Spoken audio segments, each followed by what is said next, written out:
ओम शांति। इस पुरानी दुनिया, इस पुराने शरीर को छोड़कर हमें अपने घर जाना है। इसीलिए बाबा कहते बच्चे आत्म अभिमानी स्थिति में स्थित रहो। आत्मिक स्थिति में रहेंगे तो उतना ही तुम बच्चों को सहज ही अशरीरीपन की स्थिति का अनुभव होगा। 15 तारीख की वाणी है। मीठे बच्चे, अभी तुम अमर लोक की यात्रा पर हो। तुम्हारी यह बुद्धि की रूहानी यात्रा है जो तुम सच्चे सच्चे ब्राह्मण ही कर सकते हो। प्रश्न है, अपने आप से व आपस में कौन सी वार्तालाप करना ही शुभ सम्मेलन है? उत्तर, अपने आप से बातें करो कि हम आत्मा अब इस पुराने छीछी शरीर को छोड़ वापस घर जाएंगे। यह तन कोई काम का नहीं। अब तो बाबा के साथ जाएंगे। आपस में जब मिलते हो तो यही वार्तालाप करो कि सर्विस वृद्धि को कैसे पाए, सबका कल्याण किस तरह हो, सबको रास्ता कैसे बताएं। यही शुभ सम्मेलन है। गीत बजा है, दिल का सहारा टूट न जाए। ओम शांति। मीठे मीठे रूहानी बच्चे, सभी सेंटर्स के ब्रह्मा मुख वंशावली सर्वोत्तम ब्राह्मण कुलभूषण अपने कुल को जानते हैं। जो जिस कुल के होते हैं वह अपने कुल को जानते हैं। चाहे कम कुल वाले हों व अच्छे कुल वाले हों, हर एक अपने कुल को जानते और समझते हैं कि इसका कुल अच्छा है।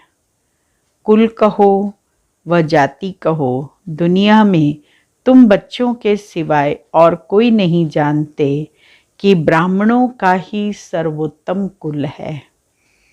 पहला नंबर कुल कहेंगे तुम ब्राह्मणों का। ब्राह्मण कुल अर्थात ईश्वरीय कुल।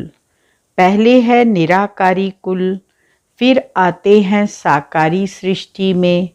सूक्ष्म वतन में तो कुल होता नहीं, ऊंचे ते ऊंचा साकार में है तुम ब्राह्मणों का कुल। तुम ब्राह्मण आपस में भाई बहन हो। बहन और भाई होने के कारण विकार में जा नहीं सकते। तुम अनुभव से कह सकते हो कि यह पवित्र रहने की बड़ी अच्छी युक्ति है। पवित्र रहने की युक्ति बाबा ने कौन सी बताई? कि ब्राह्मणों को आपस में भाई बहन समझना है। भाई और बहन समझेंगे तो विकारी दृष्टि नहीं होगी और विकार में भी नहीं जाएंगे। हर एक कहते हैं हम ब्रह्मा कुमार कुमारी हैं, शिववंशी तो सब हैं। फिर जब साकार में आते हैं तो प्रजापिता का नाम होने के कारण भाई बहन हो जाते हैं। प्रजापिता ब्रह्मा हैं तो ज़रूर रचता है, एडॉप्ट करते हैं। तुम कुख वंशावली नहीं हो, मुख वंशावली हो। तो मनुष्य कुख वंशावली और मुख वंशावली का अर्थ भी नहीं जानते। मुख वंशावली अर्थात एडॉप्टेड बच्चे, कुख वंशावली अर्थात जन्म लेने वाले। तुम्हारा यह जन्म अलौकिक है। बाप को लौकिक, अलौकिक, पारलौकिक कहा जाता है। प्रजापिता ब्रह्मा को अलौकिक बाप कहा जाता है। लौकिक बाप तो सभी को हैं, वह तो कॉमन है। पारलौकिक बाप भी सभी का है। भक्ति मार्ग में तो हैं भगवान, हे परम पिता सभी कहते रहते हैं, परंतु इस बाबा को कभी कोई पुकारते नहीं हैं। यह बाबा भी होता है ब्राह्मण बच्चों का। उन दोनों को तो सब जानते हैं, बाकी ब्रह्मा में मूंझ पड़ते हैं। लौकिक और पारलौकिक बाप दोनों को सब जानते हैं, लेकिन अलौकिक बाप में मूंझ जाते हैं, क्योंकि ब्रह्मा तो है ही सूक्ष्म वतन में, यहाँ तो दिखाते नहीं हैं। चित्रों में भी ब्रह्मा को दाढ़ी मूछ वाला दिखाते हैं, क्योंकि प्रजापिता ब्रह्मा यह सृष्टि में है। सूक्ष्म वतन में तो प्रजा रच नहीं सकते, यह भी किसकी बुद्धि में नहीं आता है। यह सब बातें बाबा समझाते हैं। यह रूहानी यात्रा भी गाई हुई है। रूहानी यात्रा वह है जहाँ से फिर लौट नहीं आना है। दूसरी यात्राएं तो सब जन्म जन्मांतर करते रहते हैं और जाकर लौट आते हैं। वह है जिस्मानी यात्रा। यह तुम्हारी है रूहानी यात्रा। इस रूहानी यात्रा करने से तुम मृत्यु लोक में नहीं लौटते हो। बाप तुमको अमर लोक की यात्रा सिखलाते हैं। वह कश्मीर तरफ अमरनाथ की यात्रा पर जाते हैं। वह कोई अमरलोक नहीं है। अमरलोक एक है आत्माओं का, दूसरा है मनुष्यों का, जिसको स्वर्ग अथवा अमरलोक कह सकते हैं। आत्माओं का है निर्वाण धाम, बाकी अमरलोक सतयुग और मृत्यु लोक है कलयुग, और निर्वाण धाम है शांति लोक, जहाँ आत्माएं रहती हैं। बाबा कहते हैं तुम अमरपुरी की यात्रा पर हो। पैदल जाने की वह शारीरिक यात्राएं हैं। यह है रूहानी यात्रा जो सिखलाने वाला एक ही रूहानी बाप है और एक ही बार आकर सिखलाते हैं। वह तो जन्म जन्मांतर की बात है। यह है मृत्यु लोक के अंत की यात्रा। यह तुम ब्राह्मण कुलभूषण ही जानते हो। रूहानी यात्रा अर्थात याद में हो। गाया भी जाता है अंतमति सो गति। तुमको याद आता ही है बाबा का घर। समझते हो कि अब नाटक पूरा होता है। यह पुराना वस्त्र, पुराना तन है। आत्मा में खाद पड़ने से शरीर में भी खाद पड़ती है। जब आत्मा पवित्र बनती है तो हमको शरीर भी पवित्र मिलता है। यह भी तुम बच्चे समझते हो। बाहर वाले तो कुछ नहीं समझते। तुम देखते हो कि कोई कोई समझते भी हैं, कोई की बुद्धि में यह ज्ञान नहीं है। समझने वाला होगा तो ज़रूर किसको समझाएगा। मनुष्य जब यात्रा पर जाते हैं तो पवित्र रहते हैं, फिर घर में आकर अपवित्र बनते हैं। मास 2 मास पवित्र रहते हैं। यात्रा की भी सीजन होती है। सदैव तो यात्रा पर जा न सके। ठंडी व बरसात के समय कोई जा न सके। तुम्हारी यात्रा में तो ठंडी व गर्मी की कोई बात नहीं है। बुद्धि से खुद समझ सकते हो कि हम जा रहे हैं बाप के घर। जितना हम याद करते हैं उतना विकर्म विनाश होते हैं। बाप के घर में जाकर फिर हम नई दुनिया में आएंगे। यह बाबा ही समझाते हैं। यहाँ भी नंबरवार बच्चे हैं। वास्तव में यात्रा को भूलना नहीं चाहिए, लेकिन माया भुला देती है। इसीलिए लिखते भी हैं बाबा आपकी याद भूल जाती है। अरे याद की यात्रा जिससे तुम एवर हेल्दी वेल्दी बनते, ऐसी दवाई को तुम भूल जाते हो। वह यह भी कहते हैं कि बाप को याद करना तो बड़ा ही सहज है। अपने आप से बातें करनी होती हैं कि हम आत्मा पहले सतो प्रधान थी, अब तमो प्रधान बन गई है। अब शिव बाबा हमको युक्ति तो बहुत अच्छी बताते हैं, बाकी अभ्यास करना है। आंख बंद कर विचार नहीं किया जाता। बाबा कहते आंखें बंद करके विचार नहीं किया जाता। बाबा ने एक्ट करके दिखाई। आंखें ऐसे बंद करके विचार नहीं आता है, बल्कि नींद का झटका आता है। तो इसलिए आंखें खोल कर ही विचार सागर मंथन करो। ऐसे अपने साथ बातें करो, अपने आप से बातें करो कि हम सतो प्रधान थे, हम ही राज्य करते थे। यह दुनिया गोल्डन एज थी, फिर सिल्वर कॉपर आयरन एज में आ गए। अब आयरन एज का अंत है, तब बाबा आया हुआ है। बाबा हम आत्माओं को कहते हैं कि मुझे याद करो और अपने घर को याद करो। जहाँ से आए हो तो फिर अंतमति सो गति हो जाएगी। तुमको वहाँ ही जाना है। यह युक्ति बाबा बतलाते हैं कि सवेरे उठकर अपने से बातें करो। बाबा एक्ट कर दिखाते हैं कि हम भी सवेरे उठ विचार सागर मंथन करता हूँ।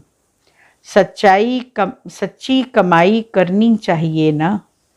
सुबह का साईं, तो उस साईं को याद करने से तुम्हारा बेड़ा पार हो जाएगा। बाबा जो करते हैं, जैसे करते हैं, वह बच्चों को भी समझाते हैं। इसमें खिटपिट की बात नहीं, कोई लड़ाई झगड़े की बात नहीं है। बाबा जो कहता है, जो प्रैक्टिकल में करता है, जैसा पुरुषार्थ करते हैं बाबा, वैसा बच्चों को समझाते हैं। यह कमाई की बहुत अच्छी युक्ति है। बाबा कहते बच्चे अपने आप से बात करना माने कमाई की बहुत अच्छी युक्ति है। अलफ को याद करने से बे की बादशाही तो मिल ही जाएगी। बच्चे जानते हैं कि हम राजयोग सीख रहे हैं। बाबा बीज रूप नॉलेजफुल है, तो हम भी झाड़ को पूरा समझ गए हैं। यह भी मोटे रूप में नॉलेज है। आदि में यह झाड़ कैसे वृद्धि को पाता है, फिर कैसे उनकी आयु पूरी होती है।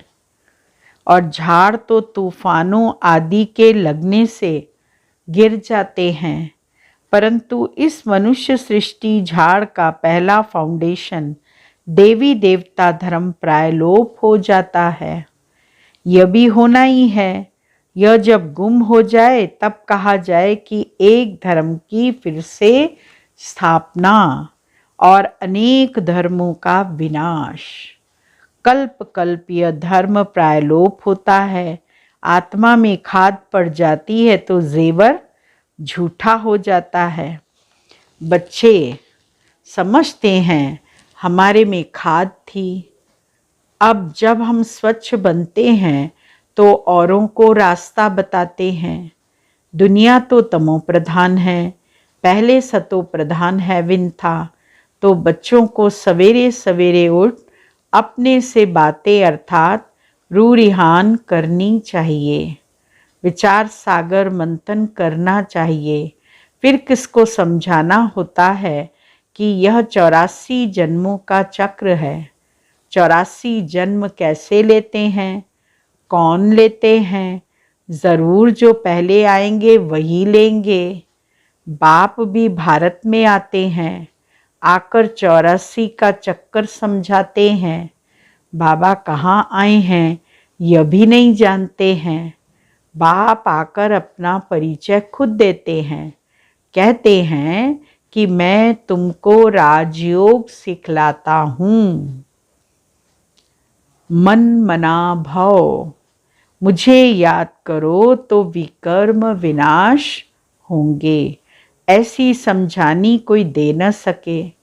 भल गीता आदि सुनाते हैं, वहाँ भी लोग जाते रहते हैं, परंतु भगवान कभी तो आया होगा। परमात्मा कभी तो आया होगा, ज्ञान सुनाया होगा, फिर जब आए तब सुनाए ना। वो लोग तो गीता पुस्तक उठाकर बैठ सुनाते हैं। यहाँ तो भगवान है ज्ञान का सागर, इनको कुछ हाथ में ले पढ़ना नहीं है, यह सीखता नहीं है। कल्प पहले भी आकर तुम बच्चों को संगम पर सिखाया था, बाप ही आकर राजयोग सिखलाते हैं। यह है याद की यात्रा, तुम्हारी बुद्धि ही जानती है। सिवाय ब्रह्मा मुख वंशावली ऐसा कोई मनुष्य नहीं होगा जिसके पास यह ज्ञान होगा। सब में सर्वव्यापी का ज्ञान भरा हुआ है। यह कोई नहीं जानते कि परमात्मा बिंदी है। ज्ञान सागर पतित पावन है। सिर्फ ऐसे ही गाते रहते हैं। गुरु लोग जो सिखाते हैं वह सत सत करते रहते हैं, अर्थ कुछ भी नहीं समझते, न उस पर कभी विचार चलाते तो यह सत्य है व नहीं। बाबा समझाते हैं कि तुम बच्चों को चलते फिरते याद की यात्रा में जरूर रहना है, कर्मयोगी बनना है। चलते फिरते बाबा को याद करते रहो, नहीं तो विकर्म विनाश हो नहीं सकते। कुछ भी कर्म करते रहो परंतु बुद्धि में बाप की याद रहे। श्रीनाथ द्वारे में भोजन बनाते हैं तो बुद्धि में वे श्रीनाथ रहता है ना। बैठे ही मंदिर में है, जानते हैं हम श्रीनाथ के लिए बनाते हैं। भोजन बनाया, भोग लगाया, फिर घर वाले बच्चे आदि याद आते रहेंगे। वहाँ भोजन बनाते हैं, मुख बंद, बात नहीं करेंगे। मनसा से कोई विकर्म नहीं बनता है। वह श्रीनाथ के मंदिर में बैठे हैं। यहाँ तो बाबा के पास बैठे हो। यहाँ भी बाबा युक्ति बताते रहते हैं। बच्चे कोई फालतू बात नहीं करना, सदैव बाप से मीठी मीठी बातें करनी है। जैसा बाप वैसे बच्चे। बाप की स्मृति में रहता है कि चक्र कैसे फिरता है। तब तुम बच्चों को आकर सुनाते हैं। तुम बच्चे जानते हो कि हमारा बाबा मनुष्य सृष्टि का बीज रूप चैतन्य है। कितनी सहज बात है, परंतु फिर भी समझते नहीं, क्योंकि पत्थर बुद्धि है ना। उस बीज को हम चैतन्य नहीं कहेंगे, यह नॉलेजफुल चैतन्य है। यह एक ही है। वह बीज तो अनेक प्रकार के होते हैं। भगवान को कहा जाता है मनुष्य सृष्टि का बीज रूप। तो बाप हो गया ना। आत्माओं का बाप परमात्मा है तो सभी ब्रदर्स ठहरे। बाप भी वहाँ रहते हैं जहाँ तुम आत्माएं निवास करती हो। निर्वाण धाम में बाप और बच्चे रहते हैं। इस समय तुम प्रजापिता ब्रह्मा की संतान, भाई और बहन हो, इसीलिए कहलाते हो शिववंशी ब्रह्मा कुमार कुमारियाँ। यह भी तुमको लिखना है कि हम ब्रह्मा कुमार कुमारियाँ भाई बहन हैं। बाप ब्रह्मा द्वारा सृष्टि रचेंगे तो भाई बहन ठहरे ना। कल्प कल्प ऐसे ही क्रिएट करते हैं, एडॉप्ट करते जाते हैं। मनुष्य को प्रजापिता ब्रह्मा नहीं कहा जाता, भल बाबा कहते हैं, परंतु वह है हद का। इनको प्रजापिता कहेंगे क्योंकि बहुत प्रजा है, अर्थात ढेर बच्चे हैं। तो बेहद का बाप बच्चों को सभी बातें बैठ समझाते हैं। यह दुनिया बिल्कुल बिगड़ी हुई छीछी है।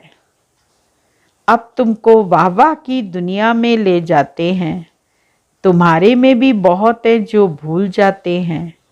अगर यह याद हो तो बाप भी याद रहे और गुरु भी याद रहे कि अब वापस जाना है, अब घर जाना है। पुराना शरीर छोड़ देंगे क्योंकि यह तन अब काम का नहीं है। आत्मा अब पवित्र होती जाती है तो शरीर भी पवित्र होना है। आपस में ऐसी ऐसी बातें बैठ करनी चाहिए। इसको कहा जाता है शुभ सम्मेलन, जिसमें अच्छी अच्छी बातें हों। सर्विस कैसे वृद्धि को पाए, कल्याण कैसे करें। उन्हों का तो छीछी सम्मेलन है, गपोड़े मारते रहते हैं। यहाँ गपोड़े आदि की बात नहीं, सच्चा सच्चा सम्मेलन इसे कहा जाता है। तुमको यह कहानी सुनाई है कि यह कलयुग है। सतयुग को स्वर्ग कहा जाता है। भारत स्वर्ग था। भारतवासी ही 84 जन्म भोगते हैं, अब अंत में हैं। अब तुम तमो प्रधान से सतो प्रधान बनते हो। इसमें कोई गंगा स्नान आदि नहीं करना है। भगवानो वाच्य कि मैं सभी का बाप हूँ।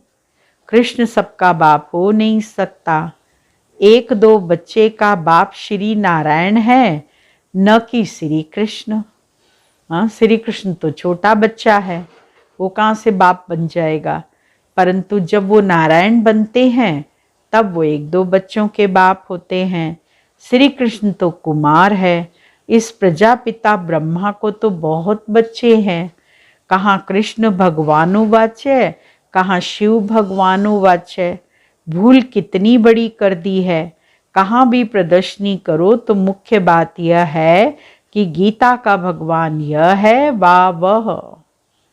पहले पहले यह समझाना चाहिए कि भगवान शिव को कहा जाता है, यह बुद्धि में बिठाना है। इस पर प्रोब होना चाहिए। गीता के भगवान का चित्र भी बड़ा परमानेंट होना चाहिए। नीचे में लिख देना चाहिए कि जज करो, आकर समझो, फिर लिखाकर सही लेनी चाहिए कि गीता का भगवान कौन है।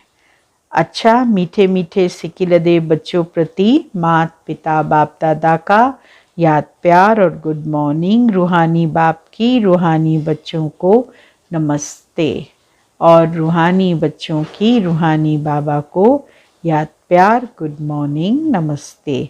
मुख्य सार है पहला पॉइंट, आपस में शुभ सम्मेलन कर सर्विस की वृद्धि के प्लान बनाने हैं। अपने और सर्व के कल्याण की युक्ति रचनी है। कभी भी कोई व्यर्थ बातें नहीं करनी है। दूसरा पॉइंट है, सवेरे सवेरे उठकर अपने आप से बातें करनी है। विचार सागर मंथन करना है। भोजन बनाते एक बाप की याद में रहना है। मनसा भी बाहर न भटके, यह ध्यान रखना है। वरदान है, विनाश के समय पेपर में पास होने वाले आकारी लाइट रूपधारी भव। विनाश के समय पेपर में पास होने व सर्व परिस्थितियों का सामना करने के लिए आकारी लाइट रूपधारी बनो। जब चलते फिरते लाइट हाउस हो जाएंगे तो आपका यह रूप शरीर दिखाई नहीं देगा। जैसे पार्ट बजाने समय चोला धारण करते हो, कार्य समाप्त हुआ चोला उतारा। 1 सेकंड में धारण करो और 1 सेकंड में न्यारे हो जाओ। जब यह अभ्यास होगा तो देखने वाले अनुभव करेंगे कि यह लाइट के वस्त्रधारी हैं। लाइट ही इनों का श्रृंगार है। स्लोगन, उमंग उत्साह के पंख सदा साथ हों तो हर कार्य में सफलता सहज मिलती है। ओम शांति। अव्यक्ति इशारे का आज का पॉइंट है,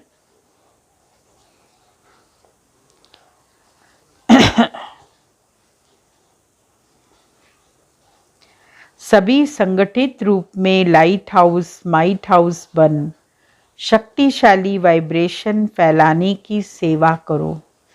अभी अपनी वृत्ति को वाइब्रेशन वायुमंडल पावरफुल बनाओ।